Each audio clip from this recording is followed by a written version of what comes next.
Sergeant Hicks. I go by CJ. I'm still active duty. What I'm going to do, I'm going to start by giving you a little bit of my background. I'm following into my story, and then I'm going to tell you what the Wounded Warrior program has done for me so far. So I'll start by, I'm an AFE troop, almost 18 years in as of November coming up. So, 10, 11 deployments under my belt.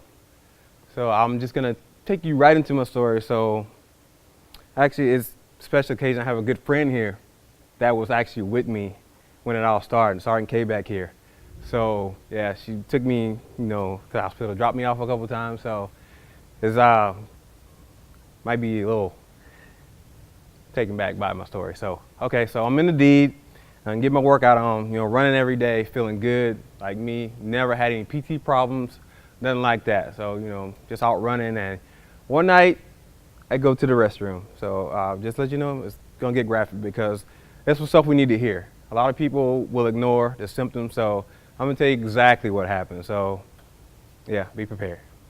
So I'm going to the bathroom and I see a little blood in my stool. Paying no mind, I'm thinking, okay, cool. Might be some hemorrhoids or something. So get some cream, goes away. A couple days later, it's there again. So I call the clinic and I tell them about the symptoms, and they tell me to come in. So me, being a dude, I know what's gonna happen. I know what that exam entails. So I'm literally sitting on it. So I get a call, Sergeant Hicks, you need to come in. We need to get you in and get you seen, make sure everything's cool. Yeah, okay. Ignore it. So I get another call, Sergeant Hicks, you really need to come in. We need to see you. Again, throw it to the side. So later on that night, I get a call from the commander. They called my dang commander and told on me. So yeah, he's like, Sergeant Hicks, you need to go in first thing tomorrow. So I go in, and the next day I go in and I see the first doc. So this is where the story gets really good. So, okay, getting ready to do the exam. He's preparing. I know what's coming. I was like, oh, it's about to go down. So he does the exam, and he's down there. I know, right? I know. He's down there, and he feels. He's like, I feel something. I'm not sure what it is, but I'm done with the exam. You're good. I'll go ahead and get dressed. So I get dressed, put everything back on. So he goes out, talks with one of the other docs, and she comes back in. I'm thinking everything's cool. So she comes back in, pop, pop, gloves on. What? Sergeant Hicks, I'm sorry. I really apologize. We need to get a second opinion. I'm like, second opinion. Okay, both of y'all down there. Okay, one of y'all taking me to dinner afterwards. Well, we're friends now. So since you guys are that, down there up in that area, so we're friends now. So she confirms they feel something, and it's serious now. So I know something's going on. I'm getting ready to leave about a month later. So they want to send me down for a colonoscopy downtown Qatar. So they let me wait till I get home, and I'm like, I got a trip coming up to Thailand, and I don't want to. I know something's coming. I know something serious is coming. I want to take this trip because I know I'm in for like a long ride when I get back. So, we take the trip. I get back and I get my scope done. March 10th is the day that changed my life forever. So I get out of my colonoscopy, and I'm sitting there with my spouse, and the doc was like, we found something, and it is it's a tumor. And he's like, we're pretty sure it's cancer. He's not sure, but they got to send the biopsy out. So it didn't really hit me until 2 days later. Sitting in the corner, and she comes in, does her formalities, of course. Yeah, we found it's stage 3 colon cancer. Man, whew, I'm like, bill of health, killing PT test, everything, no cancer in my family. Where did this come from? No idea. So I take a time out, get my tears in. I'm like, cool, whatever. Failure's not an option at this point. Tell me what I can do so we can kill this. It's about to put some work in. If anybody has known me, I'm a fighter. And not once during this whole process Did I go into a dark place? No depression, nah, none of that stuff. Like, I don't know anybody, any of that stuff. That's not where I come from. So we fight. So, I call my mom. My mom, okay, baby, it's fine, I get off the phone. My sister calls me acting a fool. I'm like, really, y'all? I told y'all I'm going to be fine. But, anybody here is cancer, of course. It's crazy. Especially I'm the only boy. I'm the baby boy in the family. And, my sister's distraught. My mom, she'll never show it. She still hasn't told me to this day how crazy she acted behind, the news. But, that's what moms do.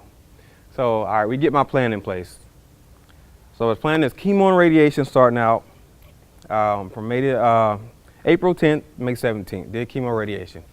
August 21st, got to get surgery to remove the tumor. So they shrank the tumor. Just to give you an idea of how rigorous this chemo radiation was. I had to drive 30 to 40 minutes every weekday down to the desert to get to get radiation. I was taking chemo pills. I had to take 5 chemo pills in the morning, had to take 5 at night. So that's just, and it messes with you. It messes with your mind. It gives you this thing called chemo brain where you kind of forget stuff a lot. And, I had to start writing stuff down. I had to get a journal and just start writing everything down because I was surely forgetting everything. So, and then that second week of treatment, I get a call from my Pueblo. Sergeant Hicks, sorry to tell you, they're med-boarding you. I'm like, wow. Second week of treatment, as if I don't have enough stuff to worry about. You're telling me you're med-boarding me. So now you're telling me, 10, 11 deployments deep, almost 18 years in, you are telling me since I can't deploy, I'm not good enough for the military anymore. I've literally sacrificed everything. This is my whole adult life. I don't know too much more right now. So I'm nervous. I don't know what's going to happen. I know I got cancer, and I know the new deployment AFI just come out. If you can deploy for 12 months, then bam. What it told me is we don't care about you. That's just what it told me. And, I was sour. I give my all to the military. And by the end of everything, I'd literally given a piece of myself to the military. So you're going to tell me almost this close to my retirement, you're not going to let me finish. You're going to kick me out or offer me this, it's a BS package, the legacy package. Oh, we're going to offer you legacy package, give you severance. But on the end of that, you don't get your TRICARE benefits if you accept that. So I was like, that's an insult. You're just going to insult me to my face by offering me that after all my service. So turn that down.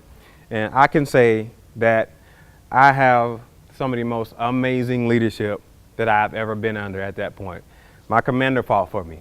My Pueblo fought for me. My first sergeant fought for me. Everybody at that clinic and down that was in the process fought for me until we got up to AFPC. I don't know what they based it on.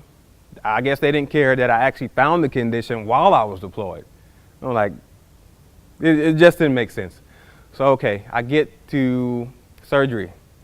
So I hate hospitals.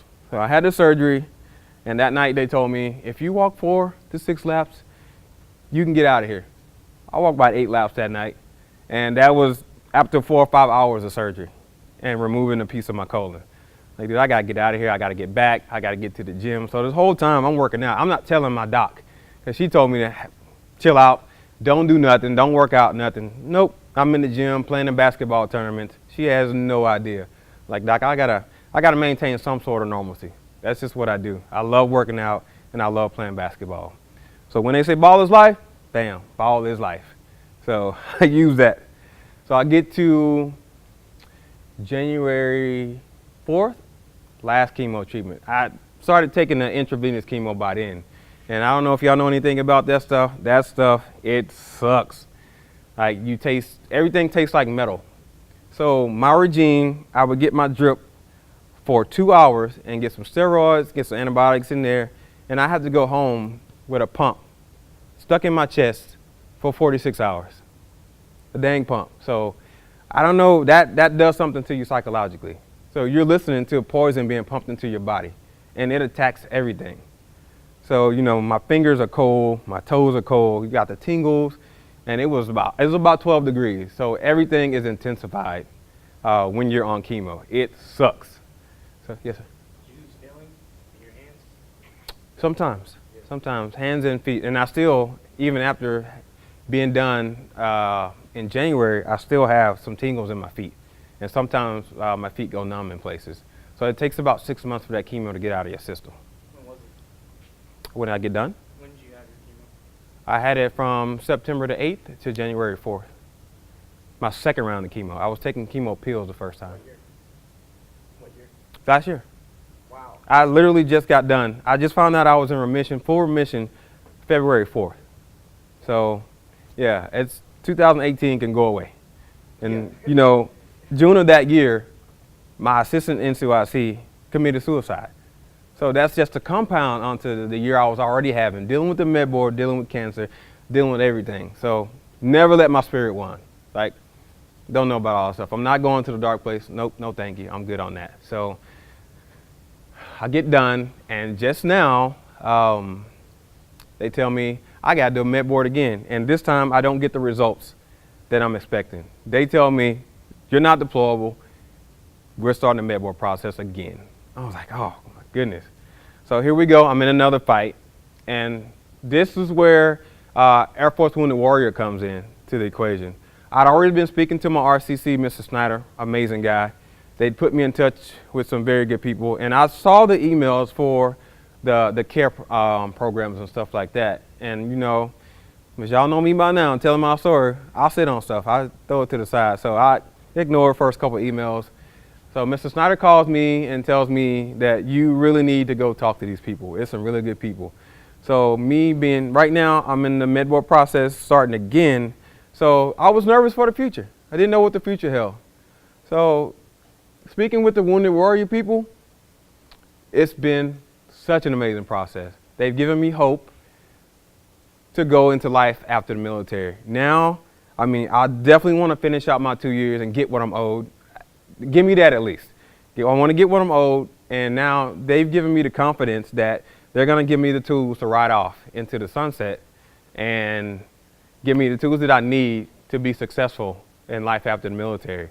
I'm so excited about getting into the adaptive sports program, and you know, I got on the bench today. I tell you, well, I did 315 today. I kind of killed it. You know, I hadn't been at the gym in a minute, so you know, this is what I do. So yeah, they gave me the hope, and you know, this program is an amazing program. And one thing I do want to highlight is what Chief told me. Even though he's been in battle, Chief has been in the firefights, but he told us as a class, why does his battle have to be more significant than mine? We all went through some kind of battle or another, and that really resonated with me, because you know, I see guys out here with, you know, one leg and, you know, people getting hit by IEDs and stuff like that. I'm like, man, I can't compete with these guys. But like you said, like my battle is no more significant than the other guy's battle. And that's the amazing thing about this program. I've met so many amazing people in the 3 or 4 days that I've been here. And I cannot wait to see what the future holds with this program and my future. So that's just you know, a short synopsis of my battle and what I'm going through right now. And God willing, I beat this med board and get back on active duty and finish it out. So with the help of the Wounded Warrior program, I'm pretty sure I'll be successful in this battle. So I appreciate y'all listening to my story. Thanks a lot.